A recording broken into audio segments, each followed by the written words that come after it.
Saudara, penyakit hepatitis hingga saat ini masih menghantui masyarakat. Warga pun diminta untuk waspada terhadap penyakit ini. Kepala Bidang Pencegahan dan Pengendalian Penyakit P2P Dinkes Aceh mengatakan bahwa buruknya sanitasi di sejumlah pusat pembelajaran menjadi salah satu faktor masih ditemukannya kasus hepatitis yang menyerang anak. Penyakit hepatitis A dan E yang menular lewat makanan dan minuman masih menjadi momok yang menakutkan bagi warga di Aceh. Meski pihak Dinas Kesehatan belum mendata secara pasti kasus hepatitis yang ada di Aceh, namun masyarakat untuk waspada terhadap penyakit ini.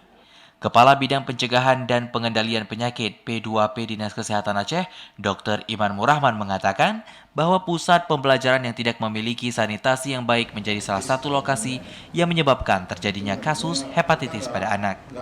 Dirinya mengharapkan kepada orang tua untuk memastikan anak mereka memiliki fasilitas sanitasi yang memadai, baik di sekolah maupun di tempat belajar.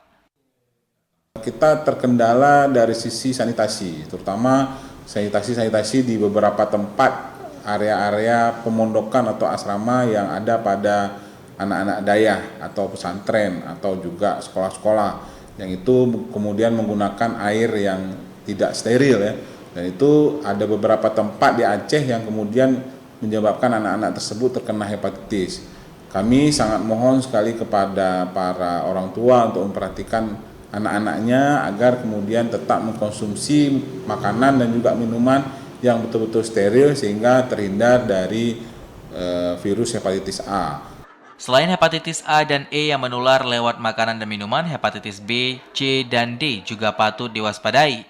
Ketiga jenis penyakit hepatitis ini menular melalui darah ataupun hubungan seksual. Saat ini pihak Dinas Kesehatan Aceh sudah menemukan sejumlah kasus hepatitis di sejumlah rumah sakit. Pihak Dinas Kesehatan Aceh pun juga terus berupaya untuk melakukan pencegahan terhadap penyebaran hepatitis B, C, dan D. Salah satunya adalah dengan peninjauan kembali terhadap darah yang didonorkan oleh pendonor agar penyakit hepatitis tidak menular. Masyarakat pun diminta untuk terus waspada terhadap penyakit hepatitis B.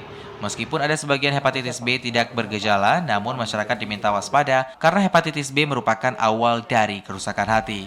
Tim Liputan TVRI melaporkan.